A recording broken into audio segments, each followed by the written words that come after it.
Olá, pessoal, tudo bom?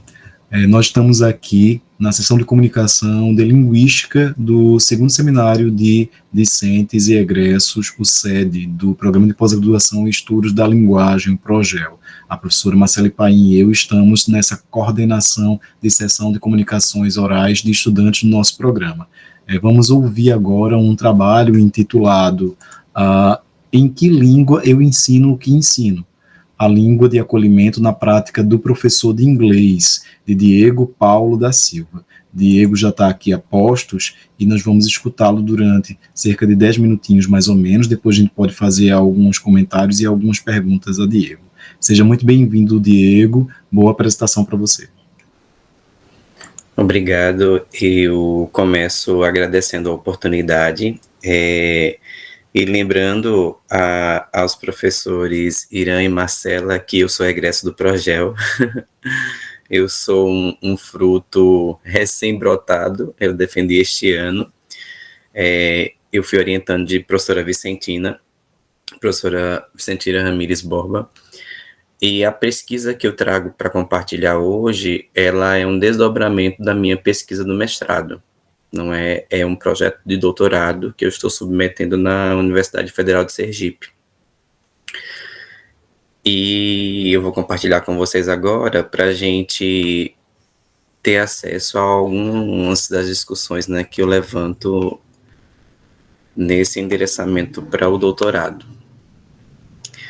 Bom, a primeira questão norteadora, né, dessa pesquisa é pensar em que língua o professor de inglês ensina.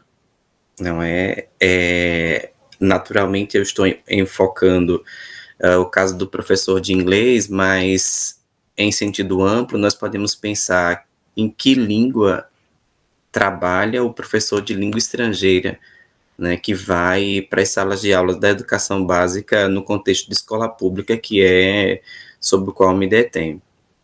Então, essa é uma pergunta norteadora para a pesquisa que eu pretendo desenvolver.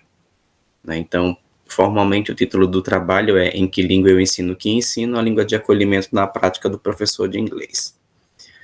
Bom, para iniciar essa conversa, eu trago uma fala do Rajagopalan, quando ele diz que as línguas são a própria expressão das identidades de quem delas se apropria, logo quem transita entre diversos idiomas está redefinindo sua própria identidade. Dito de outra forma, quem aprende uma língua nova está se redefinindo como uma nova pessoa. Essa fala que eu uso como um epígrafe para essa apresentação, né, que é do estudo teórico do Rajagopalan, ele diz um pouco, né, ele introduz toda a discussão que eu vou levantar mais adiante, quando coloca em xeque o que o professor faz, como ele faz e quem é esse professor. Né? São problematizações que vão alcançar esse tipo de questionamento. E aí, para início de conversa, eu acho muito importante deixar marcado qual lugar teórico que eu vou tratar dessas problematizações, e eu inicio dizendo que elas se situam no escopo da linguística aplicada. Quando eu penso na linguística aplicada para esse estudo, eu estou pensando numa perspectiva multi, intra e transdisciplinar, né, pelo alcance que a problematização desses questionamentos do lugar identitário do professor e da problematização da subjetividade alcança. Então, a linguística aplicada é quem ampara toda a reflexão que eu vou trazer mais adiante. Eu trato também como um problema de pesquisa, né, e o desdobramento que ele encaixa dentro da perspectiva da linguística aplicada, porque, embora eu utilize várias reflexões teóricas de outros campos, mas é a linguística aplicada no que se refere ao desenvolvimento da linguagem que permite que essas questões sejam tratadas, sobretudo no que se refere à formação de professores, que é mais detidamente o que eu vou tratar ao trazer esse questionamento. E dentro dessa lógica de pensar que língua o professor de inglês ensina, né, e outras implicações decorrentes disso, a gente vai... Nesse estudo eu vou relacionar, né, mais detidamente com a noção de língua de acolhimento, que é uma reflexão razoavelmente recente, né, no campo da linguística aplicada. Eu acredito que os estudos vão tomar visibilidade no Brasil a partir dos anos de 2010, mas naquele momento de maneira muito superficial, não é? Já que a própria expressão é importada da Europa, né? E aí eu vou tentar trazer alguns apontamentos em relação a isso, mas também, assim, alguns aprofundamentos que eu talvez não dê na intenção de respeitar o tempo, né? Mas se houver necessidade de adentrarmos uma discussão mais profunda nos minutos que são posteriores à apresentação, eu faço isso. E uma outra noção também, que é um desdobramento da noção de língua de acolhimento, é o acolhimento em línguas, que aí já é uma perspectiva de uma outra professora, de um estudo mais recente, e aqui, dessa vez, em terras brasileiras, né, de fato. A noção de língua de acolhimento é europeia, mas a noção de acolhimento em línguas é uma reflexão já trazida aqui em estudos brasileiros. Bom, além disso, como eu falei antes, né, a construção do escopo teórico é a linguística aplicada, que ampara todas essas discussões, haja vista que ela está no campo da linguagem. Para tratar da subjetividade do professor de inglês, e mais adiante eu vou explicar um pouquinho o porquê de subjetividade, eu vou tratar da psicanálise lacaniana, freud-lacaniana, e da análise do discurso franco-brasileira, não é? Eu vou adiantar um pouquinho para chegar para a parte que mais interessa, mas como eu disse, qualquer necessidade a gente retoma no outro momento. Então, da perspectiva teórica, para tratar do primeiro questionamento que eu coloco nessa pesquisa, com que língua trabalha o professor de língua inglesa no contexto de sala de aula de educação básica?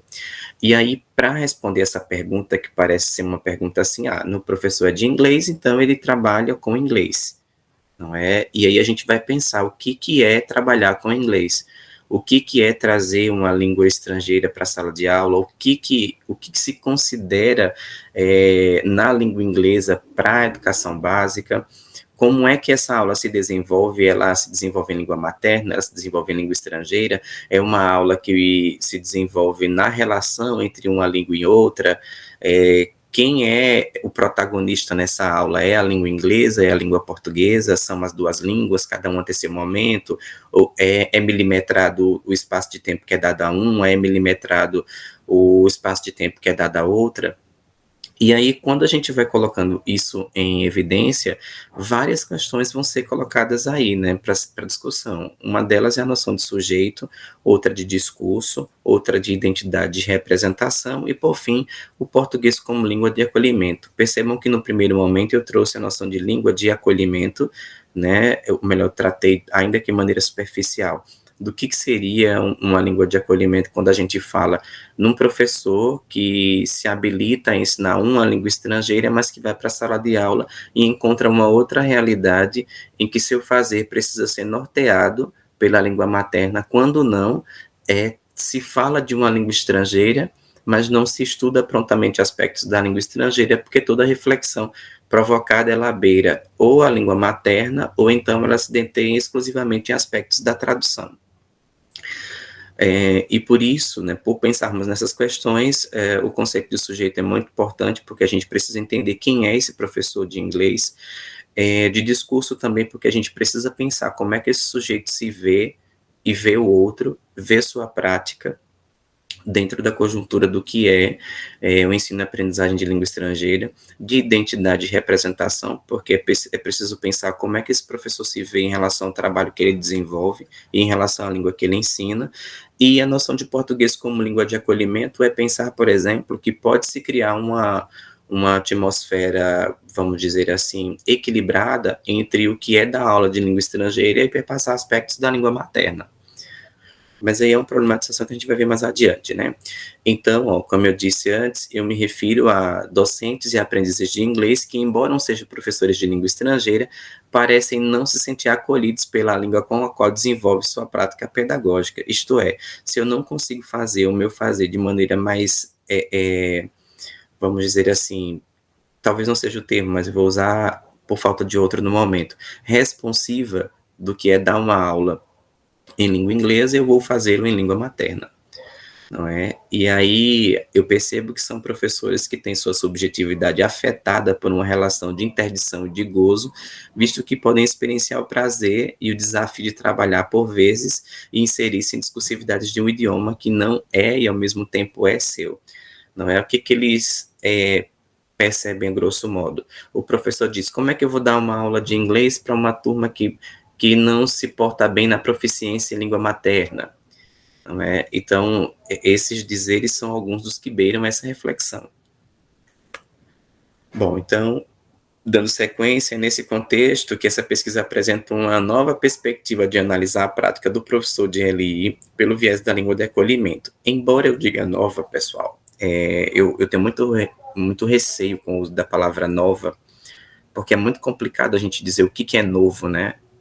E aí o mundo também está produzindo pesquisa o tempo todo, então talvez o que a gente chama de novo seja novo a nível local, mas não seja a nível global, não é? Mas a reflexão que eu coloco, trazendo como algo novo, é porque nessa pesquisa eu estou subvertendo a leitura do que seria a língua de acolhimento.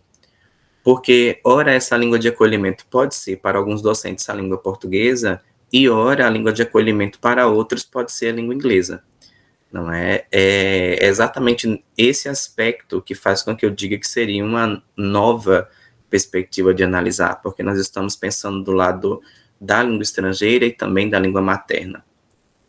Haja vista que o termo, de fato, português como língua de acolhimento, ele está muito mais direcionado para o estudo da língua estrangeira, não necessariamente para a noção de língua materna. Dentro também dessa nomenclatura de língua estrangeira, outras problematizações aparecem, né, como a noção de segunda língua, de língua adicional, que são proposições que eu não vou tratar agora pela a extensão do tempo, né? Na verdade, eu já passo um pouquinho dos 10 minutos, então eu vou me encaminhar para ser mais sucinto e finalizar a apresentação, para não atropelar muito a fala dos colegas. Então, a noção de língua de acolhimento que eu venho propondo para pensar a formação e a prática do professor assume pelo menos duas possibilidades de discussão. Na primeira, aqui coloco o professor como estrangeiro de si mesmo, ou seja, aquele professor que se vale da oralidade da língua estrangeira em sala de aula e que faz o seu fazer pautado no ensino da língua estrangeira, tentando negar que existe uma língua materna ali, trabalhando e operacionalizando as relações entre o entendimento do sujeito e aquilo que o professor está sugerindo que ele aprenda. E uma outra é que a língua funcione, por exemplo, para um lugar de amparo que resguarde o professor da responsabilidade de se inserir na língua estrangeira e de enfrentar as dificuldades desse processo de inserção. Isto é, eu sou um professor de inglês, mas se eu não tenho proficiência oral, então eu vou me esconder numa outra prática que não exija de mim, por exemplo, uma exposição oral muito perceptível. Haja vista que a minha dificuldade, a minha timidez, me coloca no lugar pouco privilegiado para isso. Bom, e aí eu concluo minha apresentação, né, trazendo minhas referências, e eu pontuo novamente que essas referências são importantes para ser expostas na pesquisa, porque nós estamos falando de uma discussão teórica que, como eu falei, inicia na Europa, mas que no Brasil vai tomando outros contornos, né? Então é importante marcar aqui a leitura como a Europa se apropria do termo língua de acolhimento e dessas problematizações vai para um lugar, e no Brasil nós estamos indo para outro. Então, eu acho importante marcar esse trânsito nessas relações. Bom, como eu já passo de 10, eu encerro por aqui e deixo aberto o debate para a gente pensar essas questões, principalmente as que eu não pude me deter. Obrigado. Muito obrigado também, Diego Paulo. Parabéns por sua apresentação. Desde já eu fico curioso para conhecer melhor essa noção de língua de acolhimento. Eu vi que você citou aqui duas referências na sua lista de referências sobre o assunto e se dispôs a, nesse tempinho, falar um pouco melhor sobre o assunto. Eu pesquiso linguagem inclusiva de gênero numa perspectiva glotopolítica da linguística aplicada e queria ouvir você um pouco mais sobre essa compreensão. Você, nesse debate aqui, que é um debate reflexivo e provocador, você fala sobre o olhar diferente da língua de acolhimento aqui no Brasil, quando comparado a uma reflexão que é feita fora do Brasil, onde foi cunhado esse termo. Eu queria saber de você se há alguma referência além dessa que você acha que é Desola e Trajano, né, que você menciona, que você cita, e exatamente se você pode trazer mais algum outro dado para a gente entender conceitualmente o que seria uma língua de acolhimento e essa diferença entre Brasil e fora do Brasil. Tá. A A estudiosa que traz, na verdade, as primeiras problematizações desse termo, né, quando ele começa a se transformar e tomar a visibilidade do Brasil para o Brasil, é a professora Grosso, que ela começa, na verdade, esse termo surge num programa que existe em Portugal para estrangeiros que não sabem português e desejam estabelecer moradia lá. E a noção de língua de acolhimento, então, é trazida dentro da perspectiva de português para pessoas refugiadas. É aí que nasce esse termo lá na Europa. No Brasil, essa questão de português como língua de acolhimento vai beirar outras discussões que seriam as políticas linguísticas de acolhimento de pessoas estrangeiras em contexto brasileiro. E aí, na maior parte das vezes, esses estudos estão concentrados no modo como esse sujeito que fala uma outra língua vai se portar em relação à língua portuguesa, né? Então, nesse sentido, ela inicialmente toma os mesmos contornos de Portugal, porque é para se pensar, como é que eu ensino português para alguém que não é português ou que não fala português? Não é? É assim que esse termo começa a aparecer. No Brasil, a gente tem pensado muito mais como se dá o ensino de qualquer língua para esse sujeito que não fala a língua do lugar e talvez não fale uma língua próxima também. Então, por exemplo, se o sujeito que vem para essa perspectiva de acolhimento é um falante do inglês e ele é africano, por exemplo, e ele não tem intimidade nenhuma com o português, a problematização no Brasil toma o seguinte lugar. O que a gente consegue fazer, o que o professor de língua portuguesa consegue fazer com esse sujeito se o próprio professor de língua portuguesa também não sabe falar inglês, eventualmente? Não é? Aí, é exatamente essas lacunas nessa relação do que seria uma língua de acolhimento no Brasil que eu penso em problematizar também não só o lugar de como acolher esse aluno que fala uma outra língua, mas de pensar como é que o próprio professor vai se dar diante dessa relação de acolhimento. Porque se eu tenho que ensinar um aspecto, por exemplo, da língua portuguesa para esse aluno, ele fala inglês e eu não falo inglês, a gente vai parar para pensar, bem, e o que eu vou fazer agora? Não é? É por aí que a minha pesquisa se desdobra. Então, quando eu busco ressignificar essa noção de língua de acolhimento, é pensando também a formação docente. Porque se a gente pensa, por exemplo, no sujeito-alvo, né, desse trabalho, a gente tem que pensar também no sujeito que vai desenvolver esse trabalho, porque isso vai perpassar, por exemplo, toda a formação dele. Haja vista que o fato de o sujeito trabalhar com a língua materna não habilita necessariamente para a língua estrangeira. Nessa mesma perspectiva, a gente vai ter uma outra questão nas políticas de formação de professores, na verdade, nos parâmetros, né, na verdade, nas diretrizes curriculares para a formação do ensino superior, na verdade, não é esse bem o termo, mas eu estou falando assim de maneira mais chula. Porque, por exemplo, no Brasil nós costumávamos ter cursos de inglês com habilitação dupla, então o professor de português era também o de inglês, ele conseguia ter habilitação. Eu sou graduado em letras, português e inglês, letras, português e espanhol. Hoje, em boa parte dos cursos de graduação no Brasil, pelo menos nas instituições públicas, há um foco voltado para uma língua inicialmente, e para que você se habilite noutra, você precisa estender os seus estudos por pelo menos mais 1 ano e meio. Não sei se um ano dá conta, mas pelo menos mais 1 ano, para que você consiga se torne apto a trabalhar com a língua estrangeira. Mas percebam que os professores de língua materna que são formados de 2010 para cá, eles são professores de língua materna, factualmente. Não são professores de língua estrangeira. Então, assim, eu não sei se eu respondi para o seu questionamento, porque eu também estou um pouco preocupado com o tempo, mas, grosso modo, essa, vulgarmente dizendo, a pegada, né? Lá no contexto da Europa, vai se pensar numa outra lógica, porque o inglês funciona, por exemplo, em Portugal, de maneira muito mais incisiva, porque os contextos, muitas vezes, de sala de aula são bilíngues ou multilíngues. Né? E no Brasil, nos contextos que nós temos de multilíngues, são realidades muito restritas, né? Principalmente nas relações fronteiriças.